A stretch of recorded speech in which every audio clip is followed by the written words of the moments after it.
How's it going, everyone? Thanks for joining me on a new episode of the Music Reviewer Podcast, on a new episode of Best and Worst Track of the Week for the week of April 3rd. My name's Josh, and thanks again once again for stopping by. If you're new to the Music Reviewer Podcast, well, basically the podcast, just like the title suggests, I just like to review music, mainly albums, but I also host a weekly segment that you're listening to now, where I take all new entries onto the Billboard Hot 100, take one track that's the worst, take one track that's the best, and grade each track with a letter grade. That's pretty much all it is.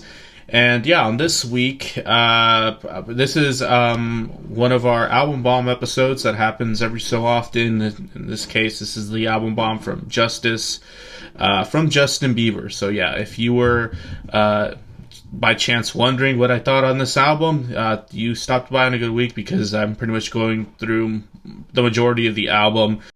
And just to touch on that topic, I thought I was going to review this album actually just on the album review side, but it turns out I'm just getting to the album in general on Best and Worst Track of the Week. An album review still might come out later down the road if I think I have some time to just drop the album review, but I didn't want this whole week to be dominated by JustinBieber, because I dropped an album review from Lana Del Rey's Chemtrails Over the Country Club this week also, and I just thought having some more diversity and on the programming isn't a bad thing, because I don't want this whole week just to be dominated by the JustinBieber album bomb, with the review and an episode devoted to Best and Worst Track of the Week. But enough with that, I guess, ramble there. For just a fair warning, if you really aren't interested in JustinBieber, it's going to happen on this episode. I'm sorry. Last week's episode of Best and Worst Track of the Week, I generally thought it was somewhat interesting. We got some artists that we typically don't see. Imagine Dragons, Rose, the K-pop artist that's of Blackpink fame. Rod Wave, we'll see him again this week. Miranda Lambert, Machine Gun Kelly and Corpse, that was an interesting track. If you did not catch that episode last week, it's still up. Best and Worst Track of the Week on March 27th. It ended up being Best Track Rod Wave versus Worst Track Imagine Dragons. And this week, if you're interested in some more artists that we're covering, we got Chris Young and Kane Brown lined up. Rod Wave, like I mentioned earlier. So a lot of features on the JustinBieber track from artists like Dominic, Fike. Some Caribbean artists that I generally don't talk about that are featured. Giveon's on one of these tracks.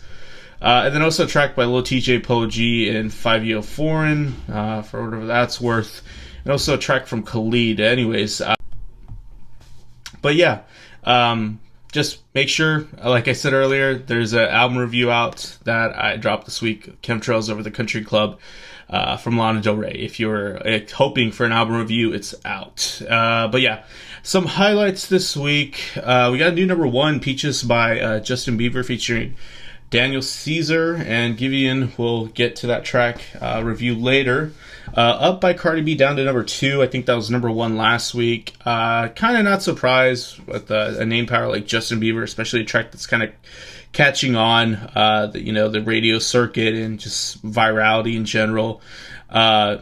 We'll see if Cardi B catches back up to number 1 next week.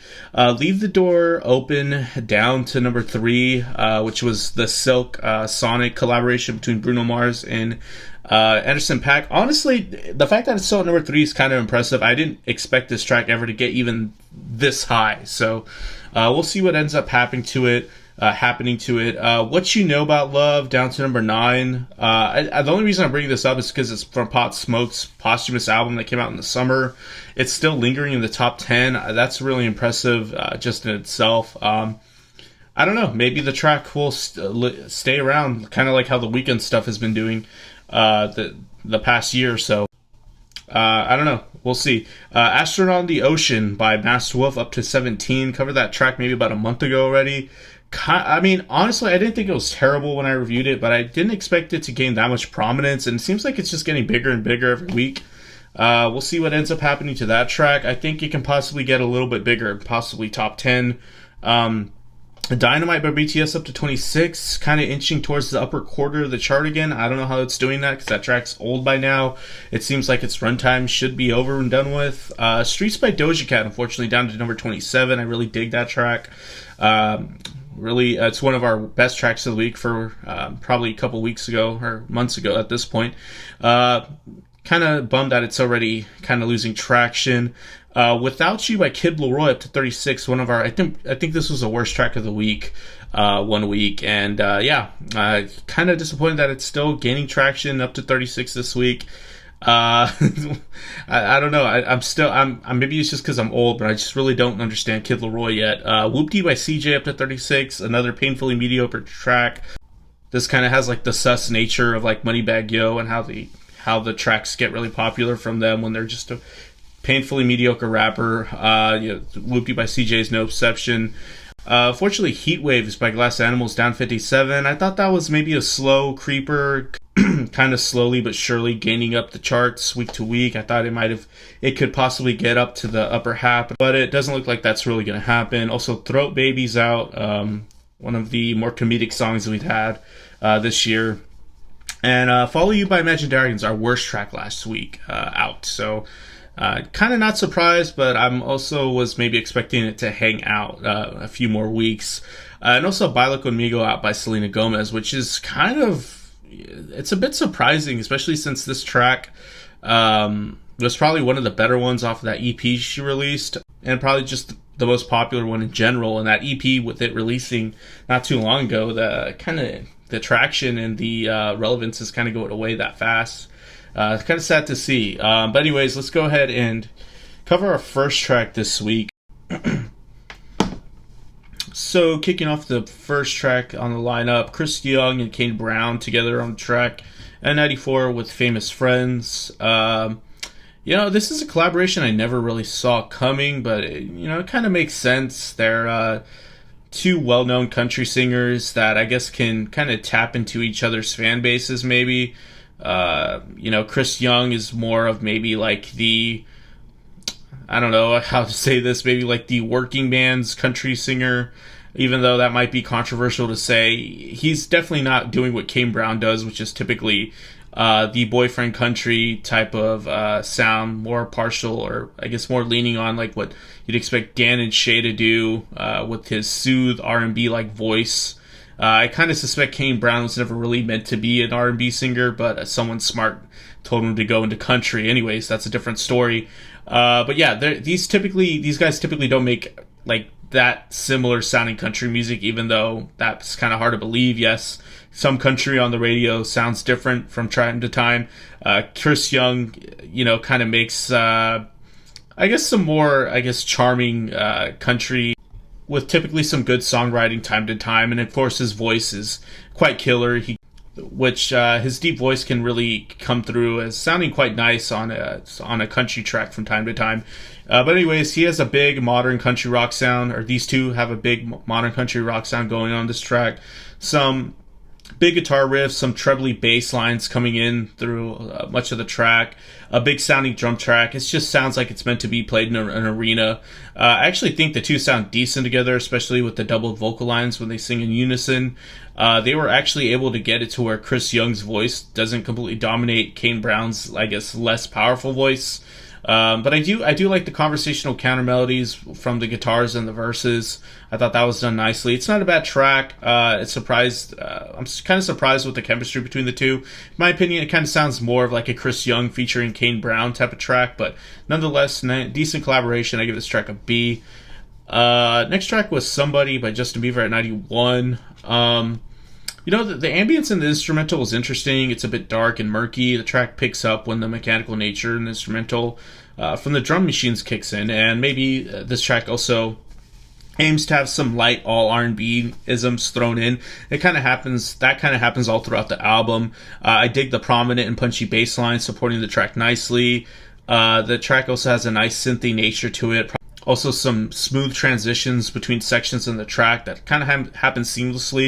And overall, this track just kind of has like some indie pop EDM flair, kind of a dreamy nature going on. There's a dreamy guitar from time to time with this soaked in like this effect that's tagged on the end of the choruses. It makes the track a little bit more interesting. There's also his Justin's breathy vocal performance fits in quite nicely on this.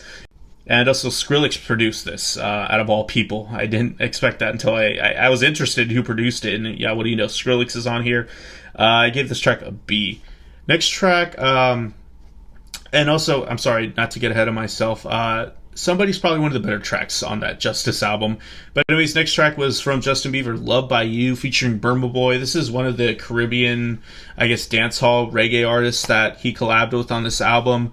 I thought this track could have been better than it actually was. I'm not sure if I really dig the main melodic idea that the track is structured around at the beginning and with Justin's vocals. It's a bit choppy and jerky. The track does gain some much needed momentum when we get to the introduction of the bass and drum tracks. Give the track a nicer groove, or a nice groove in general. And there's also some dreamy qualities here, too, on this track. Some nice falsetto runs by Justin at some times. And it's not the worst thing I've heard on this album. And it's another hip-hop / R&B-esque type track from Justin. So yeah, a C on that one. Love You Different, featuring Beam, the other Caribbean artist, at 84 with Justin Bieber. This track I thought was a bit better. I love the bubbly electronic embellishments thrown in on this track. The overall groove that's structured by the synthy textures. The warmth of the synthy bass line is nice too. It all comes together quite nicely. And for some reason, the track has a bit of an outdated dance hall flair to it, a la like what Drake has been trying to do or was doing in the late 2010s, mid 2010s.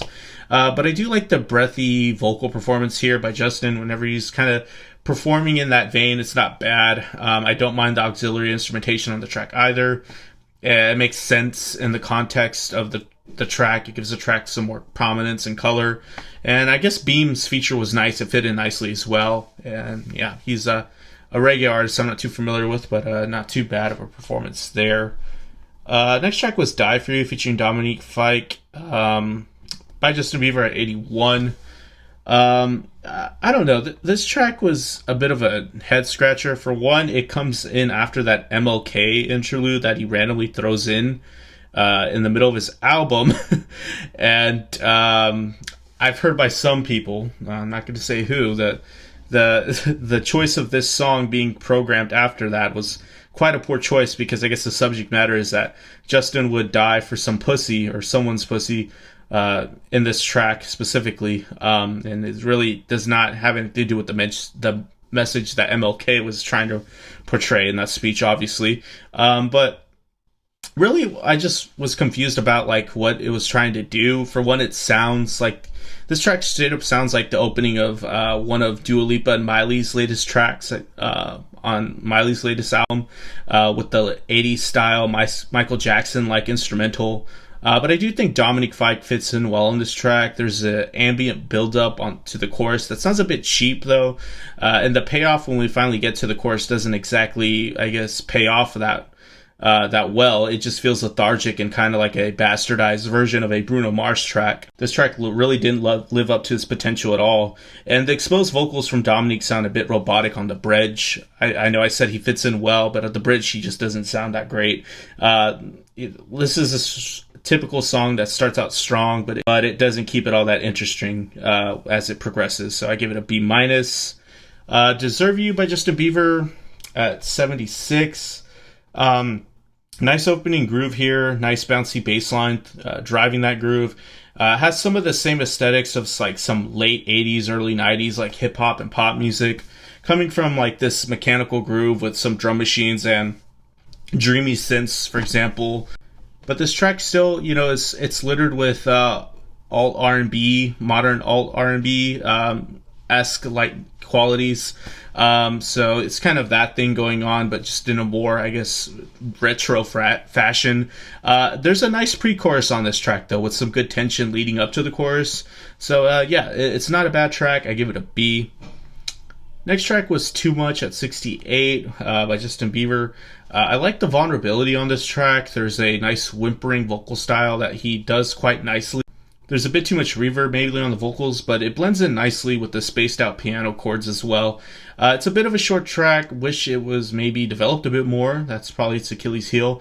There was a nice tension that was building up all throughout that could have been really capitalized on to reach a big climatic moment maybe, but it was that was completely missed out on. More alt R&B type influence all throughout this. I would have liked maybe the album go more in this direction too, so I give this track a B. Next track was Ghost at 66. I thought this was a cool track as well. Some EDM influence on here with the agile and clicky drum track. The transition to the exposed acoustic guitar / vocal section was interesting when that happens. A lot of indie pop influence on here. I feel like I'm listening to pieces of like maybe a Postal Service track. I guess when I was listening to this track, it kind of made me realize this album in general is just very synthy and dreamy. Kind of ambient at times. It's a bit of a short track though. I wish it was developed a bit more, but I give it a B. Next track was kind of a head scratcher. It's Unstable featuring Kid Laroi at 62. Honestly, this track's okay. I will say the biggest takeaway from this track is that Kid Laroi takes a back seat on this track, which I was not expecting. It seems like Kid Laroi always wants to be, featured, or anytime he does a performance, he's usually quite dramatic and emotional. I get it, he's a teenager. But here he was able to fit in with kind of just being almost like a backing artist. But I won't say it was executed that great. The vocal ad-libs by Laroi in the background sound, it's quite unnatural. They don't fit the track too well. The accompanying chorus effect on the guitar riff where the track picks up is nice at least. Makes the track a tad more interesting. It's a bit of a moody track as well, surprisingly subdued, especially from Laroi. Yeah, he kind of takes a back seat here. Again, I'm shocked. The track lacks building up to anything climatic though. It's definitely sad boy hours type of music. I give it a C. Next track was Not by JustinBieber, Headshot by Lil Tjay, Polo G, and 504 at 52. Honestly, this sounds like it's a little Dirk song, but I do dig the drill beat nature that comes on this track. Hits decently. Lil Tjay sounds prepubescent like he usually does. His presence is just a bit odd. Sometimes his vocals sound rushed with any lack of presence, and the track is just really short and underdeveloped. I don't really know what's the deal with a lot of trap and rap music, and then even the drill beat stuff sometimes just doing that. It could have been better. But I will say the wobbly sub bass does hit quite nicely when it does on this track. I give it a B. And then at number 1, Peaches featuring Daniel Caesar and Giveon by JustinBieber. All right, we have the required hip hop flair as probably contractually obligated on this JustinBieber album. This track isn't that bad. There's a corny opening. Corny opening section with an admittedly hooky refrain that kind of sounds like something Young Thug would have wrote. But the track does have a nice slow down R&B vibe to it. Giveon, in my opinion, just throws off this track. I'm really not on this Giveon train. He just kind of seems like a Sam Smith clone. His vocal tone is just very husky, and it doesn't blend in at all with what Caesar and Bieber are doing here. But the track overall is written nicely. I don't necessarily think it's bad. I thought it actually has some nice qualities. It's very catchy. I give it a B+. But yeah, that's pretty much, we made it through that kind of fast. But at that point in the show where we take the worst track first, and then last track we'll do best track, so we end on a positive note. So worst track of the week this week, probably no surprise since it's an album bomb week. As I Am featuring Khalid by JustinBieber. This track, I really had some hope for it. I really dug the track until about the chorus, where the track suddenly just becomes quite bright and bubblegum for some reason. But that really just ends up giving the track a bit of a sanitary nature, and there's no going back from that, honestly. It just ruins the track. I will say Khalid's typical vocals color the track quite nicely, at least. The main chorus / beat drop unfortunately just sounds like leftover marshmallow scraps off of stuff that's buried in his hard drive somewhere. It just sounds quite derivative of something of that nature. It's not too flattering. And on top of that, they embellish it with some cheap synth strings that sound awful. It's probably the weakest track on this album, or one of them. There was another one that didn't quite chart. But yeah, just don't really understand, other than maybe the name power of the Khalid feature, why this track even made it to the album. The album had this moody and murky nature and dark sort of vibe going to it, and this track does not fit into that at all. But yeah, unfortunately, the Marshmello inspired stuff that I will say is maybe becoming a bit dated in terms of like what's modern nowadays, unfortunately ruined the the vibe of the album. So worst track goes to Justin Bieber on that one, As I Am. Best track of the week, second best track in a row from Rod Wave with Tombstone. This track has a typical subdued Rod Wave nature with the soft vocal tone. I don't mind the gospel backing vocals here. They're tastefully used, and I will say I typically do not fuck with that. I really hate when gospel vocals are unnecessarily used. It really cheapens a track, and it kind of cheapens the utilization of good gospel vocals showing up on a track. Lovely falsetto vocal runs from Rod Wave, not too surprising. And honestly, this isn't exactly revelational when it comes to Rod Wave stuff, but yeah, by default, when he's doing this type of stuff, against Justin Bieber, yeah, he's probably gonna get one of the better tracks of the week, or just end up having something of better quality. The lyrical content has a pretty sobering tone to it as well. It's about struggling all throughout in your life and then dying one day. And Rod Wave's just keeping it consistent with his typical charm on his tracks. It's just these emotional, cathartic R&B songs that he sings well over. Just executed quite nicely. Like I said, it's nothing revelational. It sounds like 85% of Rod Wave stuff, but it's not a bad track, so I give it best track of the week. And yeah, that's the end of this week's episode. If you stuck around to the end, thanks for sticking through me with that. Yeah.